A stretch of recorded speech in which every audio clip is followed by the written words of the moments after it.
What's up, everyone? It's Brett from the Custom Shop. We're here on our 10th review. It's a 2016 BMW 435i. This car is owned by a customer of mine. His name is John. He owns a vape store right here on Vernon Boulevard. It's called Vape Boulevard. If you guys vape, definitely check them out. We swapped out the factory wheels for a set of HRE Flowforms. They're a lighter weight wheel, so they're not on the casted end, but they're not as high as the forged wheel, so kind of a happy medium. The wheels are 20-inch staggered, and we had them powder coated in an anodized red. So it's cool. It starts off with this like polished first layer, and then the powder coated again with a translucent red to give it like this pop, this kind of chrome luster look. Really nice.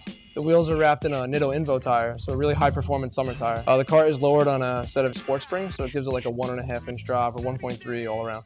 This F32 has some pretty solid performance bolt-on mods. It has a Dinan intake, Dinan flash, BMW M Performance exhaust, and an Evolution Racewerks downpipe. We did a set of the reflector deletes for the front bumper, a set of black kidney grills. It has a nice Aero Kit, so a matte black front lip, matte black side skirts, and a rear diffuser. The door handle also has a nice keyhole delete also. One of my favorite parts about the car is the Duke's Dynamics CSL style trunk. You don't see too many 435s or really M4s or any of them really with these CSL trunks, so one of the first ones I've seen in Queens. So we waited quite a long time for that part, but when it came in, it really set the car off. It was fire. So in New York City, we have to have a front plate. That sucks. Nobody wants to rock a front plate. So this car actually has a really cool motorized, like James Bond style flip plate that we put on it. So we trim the lower grille, so he hits a button and that flip plate pops up, flips up in front of the bumper, and then recedes whenever he wants it to. It's pretty dope. So when you're cruising, they're not going to pull you over for a ticket. And when you want to park up at a car show, you could hide it. Looks super clean.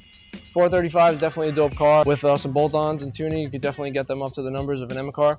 So when you see them on the highway, definitely don't sleep. I hope you guys enjoyed the clip. If you want to see the full review, definitely check us out on YouTube. Subscribe to us, the Custom Shop NYC. Make sure you check out Roskoe Sparkz too. He's the man behind the lens. Peace.